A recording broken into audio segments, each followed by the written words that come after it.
¿Qué tal, amigas y amigos, hermanas y hermanos? Esta mañana muy temprano hemos recibido la noticia del fallecimiento del Papa Francisco y evidentemente esta noticia, como siempre que fallece una persona querida, nos llena de tristeza. Sin embargo, hay que recordar que los cristianos no solamente vemos la muerte como un momento final de esta tierra, sino también la vemos como un paso hacia la trascendencia. Y sobre todo desde el punto de vista de la fe, de aquellos mensajes que Dios nos puede dar más allá de la simple apariencia, creo que el Papa Francisco muere en una etapa maravillosa. Hay que recordar, a propósito del fallecimiento del querido Papa Francisco, que el Papa Juan Pablo II falleció, ¿recuerdan ustedes cuándo? El segundo domingo de Pascua, domingo de la misericordia que él tanto proclamó, misericordia en la que él creyó, tiempo de resurrección, tiempo de Pascua. Y curiosamente, el Papa Francisco también, después de haber dado el mensaje de alegría, de fiesta, de Cristo ha resucitado, en este mensaje Urbi et Orbi, con motivo de la resurrección de Cristo, a las cuantas horas fallece. Qué hermoso que el Papa Francisco hasta el final de sus días haya hablado de este punto. La muerte no es el final. Y como dice San Pablo, no lloremos como los que no tienen esperanza. Evidentemente, cuando tenemos la muerte de un ser querido, los cristianos sentimos pesar, dolor, tristeza y podemos derramar lágrimas, pero no como aquellos que no tienen esperanza. Y digo la palabra esperanza porque el Papa Francisco, ¿qué hizo de este año que estamos viviendo? Un año santo, un año de la esperanza, enseñándonos con este lema de la esperanza, caminando con esperanza, que ante los problemas, ante los retos, ante las dificultades y especialmente ante la muerte, la esperanza es la que nos tiene que guiar, y la esperanza se representa incluso en el arte como un ancla que permite que aquellas naves que a veces son mecidas fuertemente por alguna tempestad se mantengan firmes y seguras. ¿Qué es lo que ha pasado seguramente en el Vaticano? Porque algunos de ustedes se preguntan. Seguramente que el Papa se habrá puesto enfermo, delicado, poco a poquito en esta parte final del domingo, lo que hizo que su médico de cabecera haya estado cerca de él para estar checándole los signos vitales, dándole el medicamento o la ayuda necesaria, y cuando iba comenzando este nuevo día, el médico vio seguramente que el Papa ya no tenía una respiración, ya no tenía signos vitales, y de acuerdo al protocolo que exige el Vaticano, el médico tiene que cerciorarse de que el Papa esté vivo o ya haya perdido la vida. Le toca al médico hacer esto. Así que nos imaginamos en aquella habitación del Papa al médico, y seguramente habrá llamado el médico a la gente más cercana al Papa para constatar esto y después hacer un acta en donde se declara que el Papa ha perdido la vida. Esto es totalmente distinto a lo que se hacía durante un tiempo anterior. Durante una época, la forma, no existían estos elementos médicos que se tienen ahora para constatar los signos vitales, y lo que se hacía, según la tradición, era con un pequeño martillo, uno de los cardenales se acercaba al Papa y le daba un pequeño golpecillo en la frente y le preguntaba: ¿Su santidad duerme? Si el Papa no respondía, volvía a hacer la pregunta con el golpe de martillo y una tercera vez.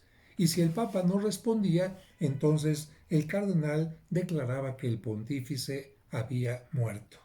En este caso le toca, como he dicho ya, al médico, y después de que el médico ha constatado esto, ya viene una constatación no médica, sino constatación oficial de parte de la Iglesia, que tiene que ser hecha por un cardenal. Este cardenal tiene que darle la noticia a los demás cardenales e informar después al mundo entero de esta pérdida. ¿Qué es lo que sigue después? No estamos ahí en la habitación de el Papa, pero los protocolos están perfectamente claros en dos documentos que ha emitido el Vaticano. Lo que se tiene que hacer es que el médico se encargue de que el cuerpo del Papa se mantenga de la mejor manera sin embalsamamiento para que pueda superar los días de velación que pueden llegar hasta 6 días y no más. La velación se puede hacer hasta los 4 o 6 días para poder proceder también a la sepultura. Pero mientras tanto, ¿qué pasa en aquella habitación de el Papa? El Papa tiene que ser vestido con una sotana blanca. Sobre esta sotana blanca se le coloca la casulla, esta vestimenta que usamos los sacerdotes, obispos, el Papa para la celebración de la Santa Misa en color rojo, porque el color rojo significa el luto en el Vaticano y porque el color rojo significa que el Papa tiene que estar dispuesto incluso a dar la vida, a morir martirizado por la fe. Se le tiene que colocar al Papa también el pectoral, es decir, este eh, elemento que es una cruz que representa que él fue obispo y cardenal y pontífice, y también se le tiene que colocar la mitra, que es un elemento que habla de que el Papa fue el obispo de Roma. Antiguamente este cuerpo se tenía que colocar en un catafalco, es decir, una especie de base donde se podía ver perfectamente el cuerpo del Papa. El Papa Francisco ha modificado esto diciendo quiero que me coloquen en un ataúd, es decir, no quiero verme así al ras como se mencionaba antes, como se veía antes, sino dentro de un ataúd, y esto tiene que trasladarse inmediatamente a la capilla privada del Papa. Es decir, el Papa todos los días celebra la Santa Misa y no siempre celebra en la Basílica de San Pedro o en grandes basílicas. El Papa tiene una pequeña capilla donde pueden entrar unas 20-25 personas y esa es lo que se considera la capilla privada del Papa. En este lugar se llevará a cabo la primera etapa de velación, que es la oración de los más cercanos a él, un grupo pequeño de cardenales, si hubiera familiares de él, si hubiera gente que él hubiera dispuesto, en ese momento se tiene la primera velación. Y mientras esto se está realizando, uno de los cardenales tiene que sellar la habitación del Papa para que nadie toque, nadie entre a esta habitación hasta que haya terminado el cónclave y se ha elegido un nuevo pontífice. Y además de esto, se tiene que romper, dañar, deshacer el anillo del pescador porque este anillo representa un sello, lo que significaría que si alguien tomara en forma indebida este anillo y sellara algún documento, emitiera algún documento, evidentemente esto sería muy delicado.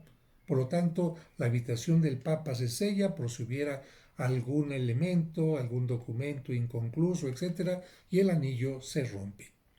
La segunda etapa de la velación será cuando el cuerpo del pontífice se ha llevado a la Basílica de San Pedro, que posiblemente sería el próximo miércoles, donde recibirá la veneración, la despedida de parte de los fieles y de parte de los jerarcas de la Iglesia, así como de algunos jefes de Estado, que si acuden a los funerales tendrán que acudir, así lo dice el protocolo, con su vestimenta de lujo, pero sin insignias. Esto es lo que indica el protocolo para los funerales del Papa. Y la tercera etapa será ya únicamente con un grupo pequeño de cardenales y los que el Papa haya dicho para lo que sería el enterramiento. Hasta los últimos pontífices había sido el enterramiento en la Basílica de San Pedro, en la parte baja, en la parte subterránea, donde hay una gran cantidad de espacios para tumbas, pero el Papa Francisco ha decidido, desde antes de su fallecimiento, lo marcó claramente, que quería ser sepultado en una de las basílicas de Roma dedicada a la Virgen María, la Basílica de Santa María la Mayor. ¿Por qué ahí? Porque ahí se encuentra una una imagen llamada Salus Populi, Salud del Pueblo, a la que el Papa le tenía mucho cariño, que le recordaba la presencia y el acompañamiento de la Virgen María en todos sus viajes, y siempre antes de sus viajes iba a este lugar, ofrecía un ramo de flores, o cuando regresaba también pasaba por ahí para dar gracias. Y curiosamente, cuando el Papa Francisco salió de la clínica Gemelli, antes de regresar al Vaticano, tuvo un paso rápido por ese lugar y todavía en esta Semana Santa, pocos días antes, realizó una visita a ese lugar, seguramente para pedir la fuerza de la Virgen María y quizás, yo me supongo, para decir a quienes están encargados de los funerales, en esta o en esta parte quiero ser sepultado. Vendrá otra etapa a la que ustedes se preguntan cuándo comienza el cónclave. El cónclave tiene que empezar por lo menos 15 días después del fallecimiento del Papa y antes de 20. Quiere decir que antes de 20 días después del fallecimiento, todos los cardenales menores a 80 años podrán reunirse para entrar a votar y ser votados. Los cardenales que tienen ya más de 80 años no pueden entrar al cónclave, pueden estar en las reuniones previas, pero una vez iniciado el cónclave ya no pueden entrar. Lo que significa que en este momento los cardenales tienen una etapa de nerviosismo. ¿Por qué? Porque quieren estar evidentemente en el funeral del Papa.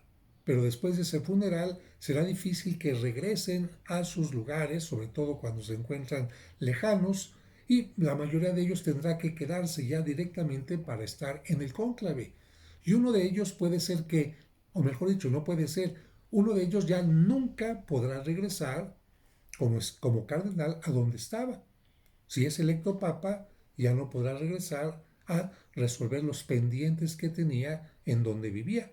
Así que imagínense que ustedes son cardenales de un lugar y de repente tienen que viajar a Roma y ya no podrán regresar nunca, ni siquiera hacer llamadas telefónicas durante el tiempo del cónclave, porque está prohibido. Por lo tanto, los cardenales, antes de viajar a Roma, tienen que tratar de dejar arreglados todos los pendientes por si acaso no pudieran regresar ya a su diócesis.